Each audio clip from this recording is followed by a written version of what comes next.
எல்லோருக்கும் வணக்கம். இது உங்கள் டிஜிஎன் ஆல்ஃபா யூடியூப் சேனல். இங்கே வந்து நம்ம 3D பிரிண்டிங்னா என்ன, அது எப்படி பண்ணுறது, 3D பிரிண்டிங்னால நம்மளுக்கு வந்து என்னென்ன யூஸ்லாம் இருக்குதுங்கிறது இது ஃபுல் பார்க்க போகிறோம். இது வந்து ஒரு 3D பிரிண்டிங் டியூட்டோரியல் மாதிரி நம்ம எடுத்துக்கலாம். இந்த ஒரே வீடியோவில் நம்ம வந்து ஃபுல்லாகவே நம்ம வந்து எக்ஸ்பிளைன் பண்ண போகிறோம்.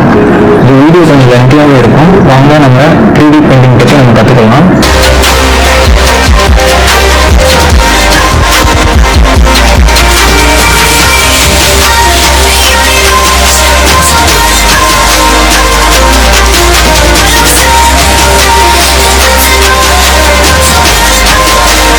3D பிரிண்டிங் பண்ணுறதுக்கு முன்னாடி நம்மளுக்கு வந்து 3D மாடலிங் பற்றி தெரிஞ்சிருக்கணும்.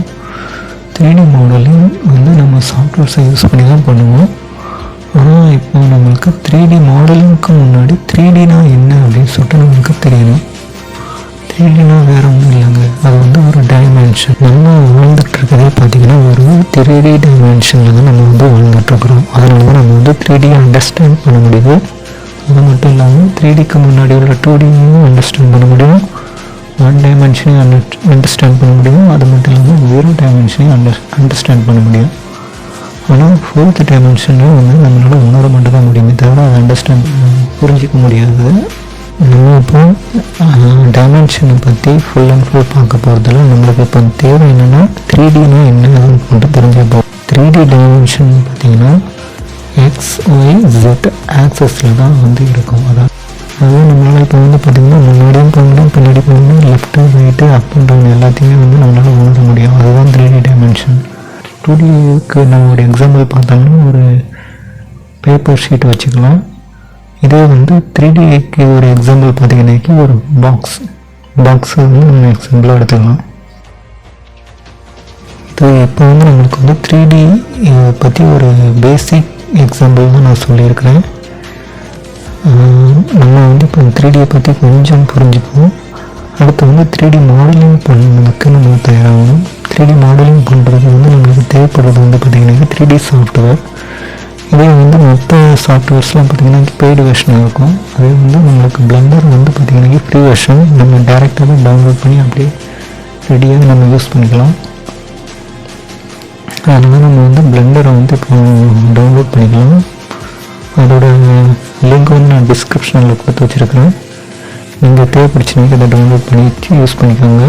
பிளெண்டர் வந்து 3D மாடலிங்கில் வந்து பார்த்திங்கன்னா எல்லா வேலையுமே பார்க்கணும். அதாவது எப்படின்னா அனிமேஷன், ஸ்ட்ரக்சரிங், அதுக்கப்புறம் ரெக்கிங் பண்ணுறது, ரெண்டரிங் பண்ணுறது, விஎஃப்எக்ஸ் பண்ணுறது, எல்லா வேலையுமே நம்ம வந்து பிளெண்டரில் பண்ணலாம்.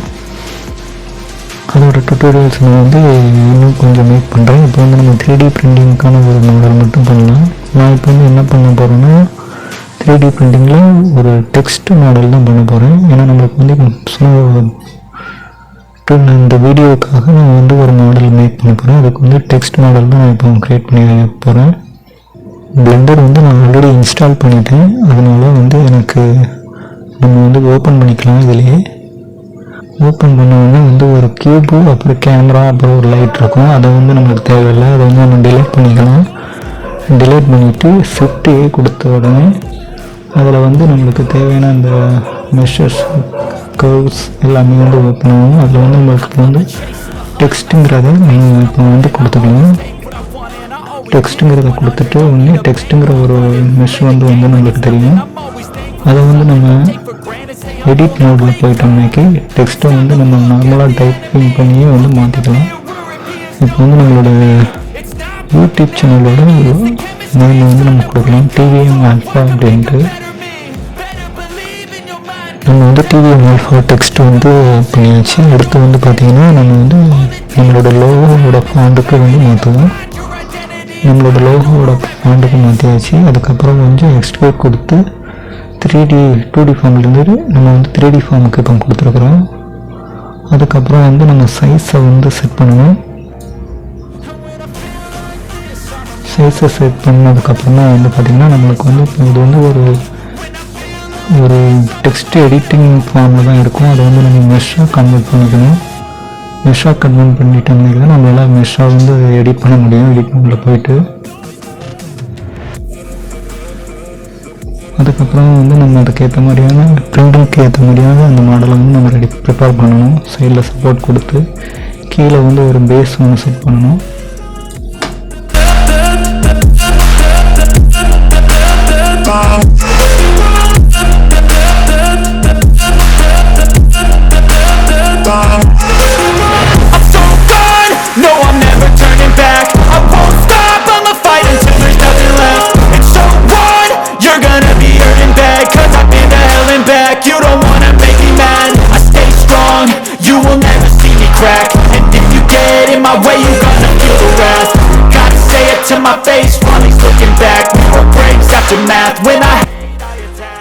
அவ்வளோதாங்க, நம்ம வந்து இப்போ 3D மாடலை ரெடி பண்ணியாச்சு. TVM Alpha அப்படின்னு சொல்லிட்டு ஒரு டெக்ஸ்ட் மாடலை வந்து நம்ம ரெடி பண்ணியிருக்கிறோம். அடுத்து வந்து பார்த்திங்கன்னா நம்ம வந்து இதை ஸ்லைசிங் பண்ணணும். இப்போ நம்ம வந்து இதை STL ஃபைலாகிட்டு எக்ஸ்போர்ட் பண்ணிக்கலாம் 3D மாடலை. ஏன்னா நம்ம வந்து பிரிண்டிங்க்கு STL ஃபைல் OBJ ஃபைலை மட்டும் தான் யூஸ் பண்ணுவோம். STL இல்லைன்னா OBJ ஃபைலு. அதில் வந்து நம்ம இப்போ STL ஆகிட்டு எக்ஸ்போர்ட் பண்ணிவிட்டு அடுத்து வந்து பார்த்திங்கன்னா நம்ம வந்து இதை வந்து ஸ்லைசிங் பண்ணணும். ஸ்லைசிங்க்குன்னு சொல்லிட்டு நிறைய சாஃப்ட்வேர் இருக்கும். அதில் வந்து நம்ம வந்து கியூரா அப்படி இல்லைன்னா ஆர்கா ஸ்லைசர் நம்ம வந்து யூஸ் பண்ணிக்கலாம். 3D பிரிண்டிங், அதாவது FDM 3D பிரிண்டிங் பொறுத்த வரைக்கும் நம்ம வந்து கியூரா இல்லைன்னா ஆர்கா ஸ்லைசர் அதை வந்து நம்ம யூஸ் பண்ணிக்கலாம். நான் வந்து பார்த்திங்கன்னா கியூரா ஃபஸ்ட்டு யூஸ் பண்ணிகிட்டு இருந்தேன். அதுக்கப்புறம் வந்து ஆர்கா ஸ்லைசருக்கு வந்து நான் ஷிஃப்ட் ஆகிட்டேன். அது கொஞ்சம் நல்லாயிருக்கும்னு சொல்லிட்டு ஆர்கா ஸ்லைசரை தான் நான் யூஸ் பண்ணிகிட்ருக்கிறேன்.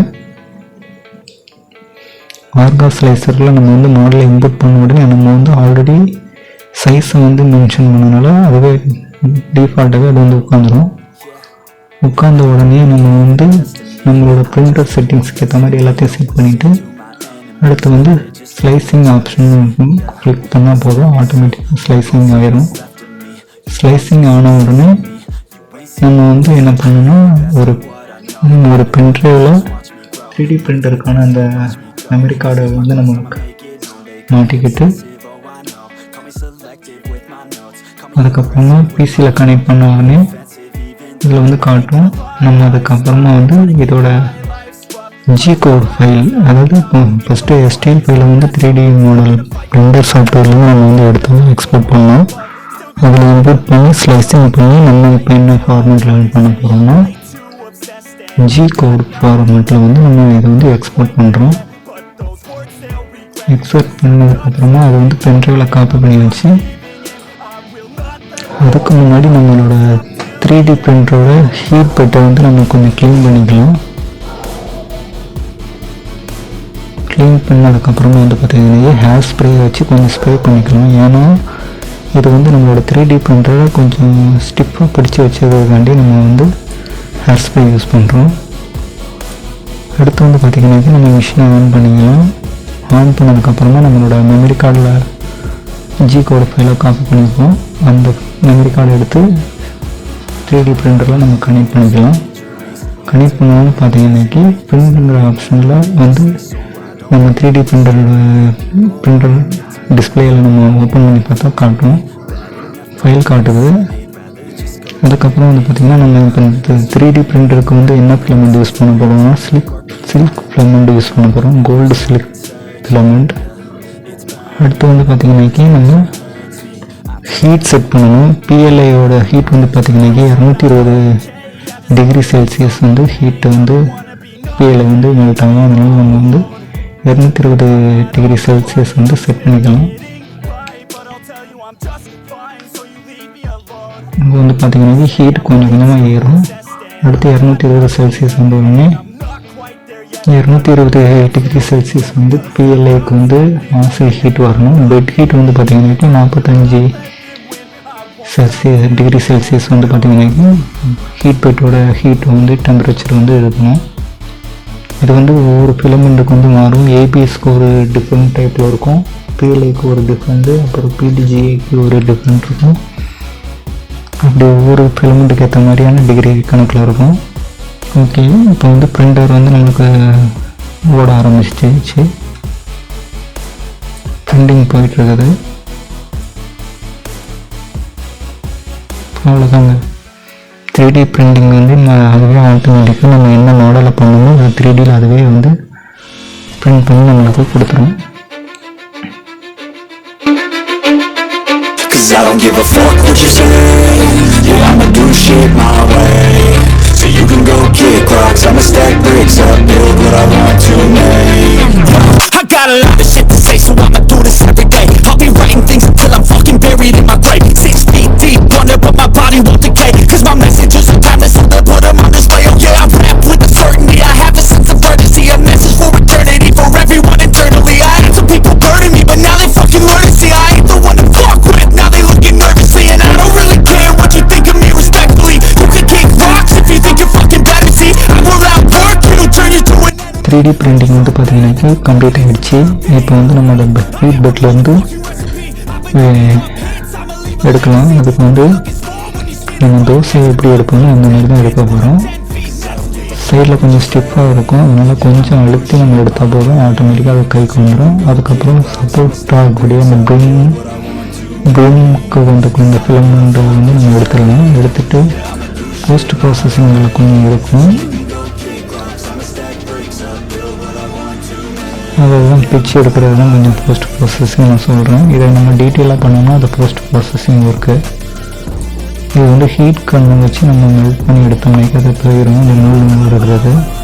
ஆனால் நம்மகிட்ட இப்போ ஹீட் கன் கிடையாது, அதனால் நான் அந்த சும்மா ஒரு பிரிண்ட் பண்ணி மட்டும் காமிச்சிருக்கிறேன். அவ்வளோதாங்க, பிரிண்ட் வந்து முடிஞ்சிச்சு. நம்ம வந்து இப்போ யூஸ் பண்ணுறது பார்த்தீங்கன்னா FDM 3D பிரிண்டர் தான். இது வேறு ஒன்றும் இல்லை. இது வந்து எப்படி ஒர்க் ஆகுதுன்னா, ஃபஸ்ட்டு இந்த ஃபிலமெண்ட் வந்து ஒரு பிளாஸ்டிக் மெட்டீரியல் இல்லைன்னா வந்து ஒரு பிளாஸ்டிக் மெட்டீரியல் இல்லைனா ஒரு ரப்பர் மெட்டீரியல் அந்த மாதிரி கூட நமக்கு கிடைக்கும். அந்த பிளாஸ்டிக் மெட்டீரியல் வந்து ஃபிலமெண்ட் வந்து என்னன்னா ஒரு நாசில் வழியாக ஹீட் ஆகி மெல்ட் ஆகி இந்த நாசில் வழியாக வெளியே வரும். இதை வந்து நம்ம மற்ற ஒரு ஆக்சஸ் மோட்டர்னு வந்து ஆக்சஸ் பார்த்தோன்னா ரொட்டேட் பண்ணி 3D லேயர்ஸாக ஃபார்ம் ஆகும். அந்த 3D லேயர்ஸ் தான் மேலே மேலே வந்து நம்மளுக்கு வந்து ஒரு மாடலாகவே வந்து க்ரியேட் ஆகி நம்மளுக்கு கொடுக்கும். அதாவது நம்ம 3D மாடல் என்ன மாடல் பண்ணியிருக்கோமோ அந்த access 3D Access layer by லேயராக வந்து இது பண்ணிக்கோங்க. அந்த ஃபிலமெண்ட்டை வச்சு மெல்ட் ஆகி இந்த 3D பிரிண்டிங் பார்த்தீங்கன்னாக்கி நம்மளுக்கு வந்து நிறைய விஷயத்தில் நம்மளுக்கு வந்து யூஸ் ஆகும். அதாவது எப்படின்னா ஒரு ப்ராடக்ட் நம்மகிட்ட வந்து உடஞ்சி போச்சு அப்படின்னா அந்த ப்ராடக்ட் வந்து நம்ம ரீப்ளேஸ் பண்ணுறதுக்கு வந்து நம்ம 3D பிரிண்டிங் வந்து யூஸ் பண்ணிக்கலாம். அதே மாடல் நம்ம வந்து க்ரியேட் பண்ணி நம்ம பிரிண்ட் பண்ணி அந்த உடஞ்ச பொருளுக்கு பதிலாக நம்ம அதை ரீப்ளேஸ் பண்ணி நம்ம யூஸ் பண்ணிக்கலாம். அது மட்டும் இல்லாமல் வந்து ஒரு ப்ரோட்டோடைப் வந்து நம்ம பண்ண போகிறோம் அப்படின்னாக்கி நம்மளும் அதை மாடல் பண்ணி அதை பிரிண்ட் பண்ணி நம்ம வந்து இன்ஜினியரிங் மெத்தடில் வந்து நம்ம இதை வந்து ஒர்க்கிங் பண்ணி பார்க்கலாம். பெரிய விஷயமும் பண்ண முடியாத விஷயத்தை வந்து நம்ம சின்ன விஷயமாகவும் பண்ணி பார்க்கலாம். அதுக்கப்புறம் வந்து சின்ன சின்ன கிஃப்ட்ஸு அந்த மாதிரி விஷயங்களை கூட இந்த 3D பிரிண்டிங்கில் நம்ம பண்ணலாம். அது மட்டும் இல்லாமல் வந்து பார்த்திங்கன்னா நம்ம வந்து சின்ன சின்ன கேஜெட்ஸ் கூட நம்ம வந்து பண்ணலாம். அதுக்கப்புறம் வந்து மினியேச்சர்ஸு, அதுக்கப்புறம் வந்து நம்மளோட ரொம்ப பிடிச்சவங்க யார்கிட்டையும் இறந்து போயிட்டாங்க, நம்ம மிஸ் பண்ணுறோம் அப்படிங்கிற மாதிரி இருக்கக்கூடிய ஆட்கள் வந்து நம்ம மாடல் பண்ணி அவங்களே நம்ம பிரிண்ட் பண்ணி நம்ம பக்கத்தில் இருக்கிற மாதிரி கூட நம்ம வச்சுக்கலாம். அது மட்டும் இல்லாமல் வந்து பார்த்திங்கன்னா இன்னும் வந்து இந்த ரோபோட்டிக்ஸு அது மட்டும் இல்லாமல் வந்து கை இல்லாதவங்க கால் இல்லாதவங்க அப்படிப்பட்டவங்களுக்கு வந்து பார்த்திங்கன்னா வந்து ஒரு ரோபோட்டிக் ஆர்மு பண்ணி கொடுக்கலாம் ப்ரோட்டோடைப்பில். அப்படி இல்லாட்டினா ஒரு கையை கூட நம்ம வந்து ஒரு மாடலில் நம்ம ஒவ்வொரு போஸ்டில் வச்சு கூட நம்ம பிரிண்ட் பண்ணி அவங்கள வாங்கி கொடுக்கலாம். இது வந்து நிறைய விஷயத்தில் நம்மளுக்கு வந்து 3D பிரிண்டிங் யூஸ் ஆகும். அதாவது வந்து ஒரு பொருள் இருக்குது, அந்த பொருளை நம்ம அப்படியே ரெப்ளிகேட் பண்ணி நம்ம வந்து லைவாக ரெடி பண்ணுறோம். அதாவது ஒரு டிஜிட்டலில் இருக்கக்கூடிய ஒரு 3D மாடல், அது வந்து டிஜிட்டலாக இருக்கக்கூடிய ஒரு பொருள் நம்ம வந்து க்ரியேட் பண்ணுறோம். அந்த க்ரியேட் பண்ணுற அந்த டிஜிட்டலான ஒரு விஷயத்த வந்து நம்ம லைவாக கொண்டு வரதுக்கு தான் வந்து இந்த 3D பிரிண்டிங் நம்மளுக்கு வந்து யூஸ்ஃபுல்லாக இருக்குது. நம்ம என்ன யோசித்தாலும் சரி நம்ம அதை நம்ம 3D மாடலிங் பண்ணி நம்ம வந்து 3D பிரிண்டை நம்ம வந்து கையில் நம்ம எடுத்துக்கலாம். நம்மளோட க்ரியேட்டிவிட்டிக்கு ஏற்ற மாதிரி நம்மளோட மாடல் அமையும். அந்த மாடல் அமையும் நம்ம லைவாக நம்ம வந்து இந்த உலகத்துக்கு கொண்டு வரலாம். நீங்கள் மனசில் என்ன நினைக்கிறீங்களோ அதை வந்து கொண்டு வரது 3D பிரிண்டிங்க்கான ஒரு விஷயம். அதனால தான் நான் வந்து 3D பிரிண்டிங் வந்து சூஸ் பண்ணியிருக்கிறேன். நான் வந்து 3D பிரிண்டிங் மட்டும் இல்லாமல் 3D அனிமேஷன், அதுக்கப்புறம் வந்து பார்த்திங்கன்னா கேம்ஸ்க்கான மாடலு, விஎஃப்எக்ஸ்க்கான மாடலு, அது மட்டும் இல்லாமல் விஆருக்கான மாடல்னு சொல்லிட்டு நிறையா விஷயம் பண்ணலாம். ஏன்னா எல்லா மாடலிங்க்குமே வந்து டிஃப்ரெண்ட் கேட்டகரியில் தான் நம்ம வந்து கொண்டு போகணும். மாடலிங்னா சரி, இந்த மாடலிங் இல்லாமல் டிஃப்ரெண்ட் டைப் மாடல்ஸ் நிறைய இருக்குது. அதையும் நம்ம வந்து கொஞ்சம் கொஞ்சமாக வந்து கற்றுக்கலாம். இப்போ வந்து நம்ம 3D பிரிண்டிங் தான் ப்ரியாரிட்டி நம்ம வந்து யூடியூப் சேனலில் பண்ணிகிட்ருக்கோம். அதனால தான் நான் 3D பிரிண்டிங் வந்து ஃபஸ்ட்டு போட்டேன். அடுத்து வந்து 3D மாடலிங்கில் இருக்கக்கூடிய விஷயங்களை வச்சு நம்ம பார்க்கலாம். அது மட்டும் இல்லாமல் வந்து ரோபோட்டிக் ப்ராஜெக்ட் பண்ண போகிறோம்னு சொல்லியிருந்தேன். அதுவும் போய்கிட்டு தான் இருக்குது. அடுத்த வீடியோவாக நான் அந்த ரோபோட்டிக் ப்ராஜெக்ட் வீடியோவை தான் நான் போட போகிறேன்.